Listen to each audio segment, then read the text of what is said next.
కూటమి ప్రభుత్వం ఏ మంచి పని చేసినా అది తమ ఘనతే అని చెప్పుకోవడం వైసీపీ నేతలకు రివాజుగా మారిపోయింది. ఏ పథకం సక్సెస్ అయినా దానిని తమ క్రెడిట్గా ప్రచారం చేసుకుంటోంది.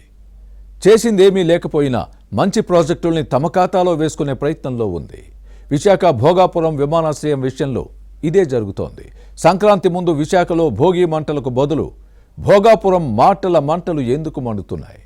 ఎర్ర బస్సు రాని చోటికి ఎయిర్ బస్ ఎందుకు అన్న వైసీపీ నేతలు ఇప్పుడు మాట మార్చడమేంటి? భోగాపురం ఎయిర్పోర్ట్లో ట్రయల్ రన్ సక్సెస్ అవ్వడంతో యూటర్న్ తీసుకుని హడావిడి చేయడాన్ని ఏమనాలి? క్రెడిట్ కొట్టేయడానికి వైసీపీ నేతలు చేస్తున్న సవాళ్లను చూసి విశాఖ వాసులు నవ్వుకునే పరిస్థితిని ఫ్యాన్ పార్టీ నేతలు ఎందుకు తెచ్చుకున్నారు? అధికారంలో ఉన్నప్పుడు వైసీపీ నేతలు తమ స్వార్థ ప్రయోజనాలు చూసుకోవటం మినహా ఏ ప్రాంతానికి చేసిందేమీ లేదనే విమర్శలు ఉన్నాయి. అభివృద్ధి అంటే గిట్టేది కాదు.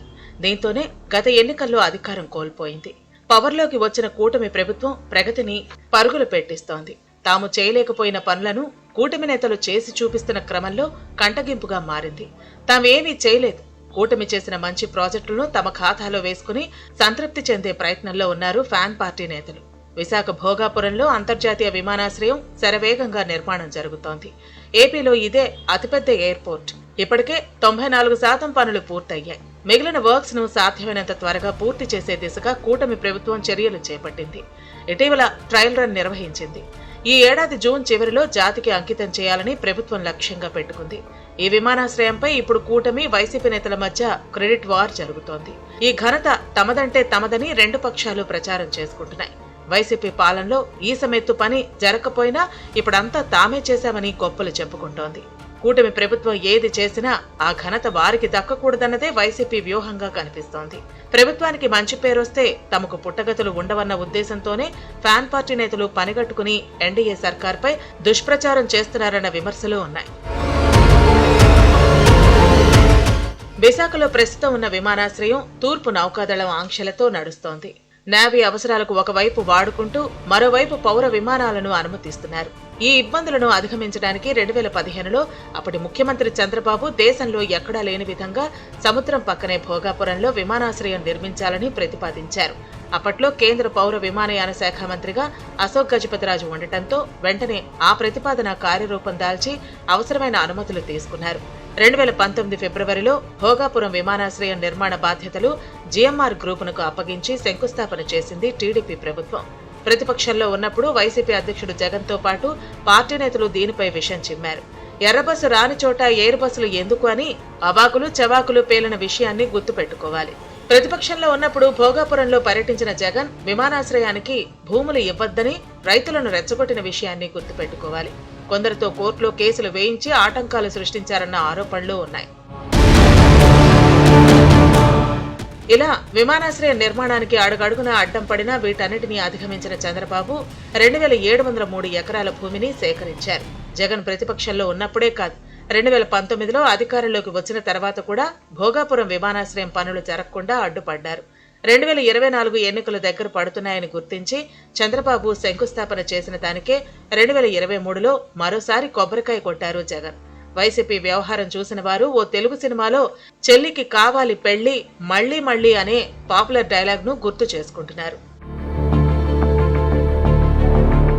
గత ఎన్నికల్లో కూటమి ప్రభుత్వం అధికారంలోకి వచ్చిన తర్వాత భోగాపురం విమానాశ్రయ నిర్మాణాన్ని ప్రతిష్టాత్మకంగా తీసుకుని పూర్తి చేయిస్తోంది. కేంద్ర పౌర విమానయాన శాఖ మంత్రి రామ్మోహన్ నాయుడు ఎప్పటికప్పుడు పనులు పర్యవేక్షిస్తున్నారు. ఇటీవల నిర్వహించిన ట్రయల్ రన్ తో ఉత్తరాంధ్ర ప్రజల చిరకాల వాంఛ ఫలించింది. చారిత్రక ఘట్టంతో ఈ నేల పులకించింది. ఇదే వైసీపీలో అలజడి సృష్టించింది.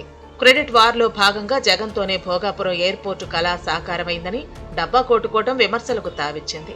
అన్నీ ఉన్న విస్తరి అణిగమణిగి ఉంటుంది, ఏమీ లేని విస్తరి ఎగిరెగిరి పడుతుంది అన్న చందంగా వైసీపీ నేతలు డంబాచారానికి పోతున్నారు. ప్రతిదీ వక్రీకరించే పనిలో ఉన్నారు.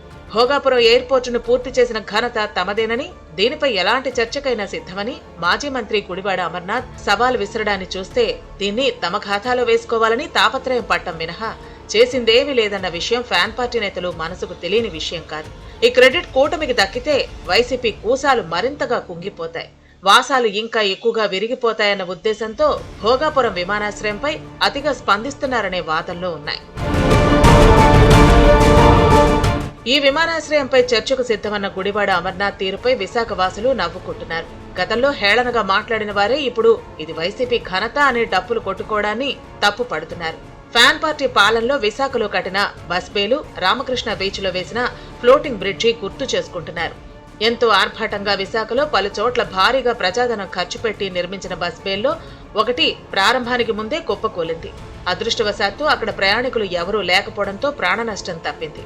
అలాగే విశాఖలోని ఆర్కే బీచ్ దగ్గర సముద్రపు అలలపై నిర్మించిన ఫ్లోటింగ్ బ్రిడ్జి కూడా మూన్నాళ్ల ముచ్చటగానే మిగిలిపోయింది. ప్రారంభించిన మరుసటి రోజే సముద్రంలో కొట్టుకుపోయింది. దీంతో ఫ్యాన్ పార్టీ పరువు బంగాళాఖాతంలో కలిసింది. వైసీపీ పతనానికి ఇవి కారణమయ్యాయి. ఈ రెండు అంశాలను పరిశీలిస్తే వైసీపీ నేతల సత్తా ఏ పాటితో అర్థమవుతుందన్న చర్చ జరుగుతోంది. పనిమంతుడు పందిరేస్తే పిచ్చుక పీకేసిందన్న చందంగా మారిందన్న వ్యాఖ్యలు అప్పట్లో వినిపించాయి.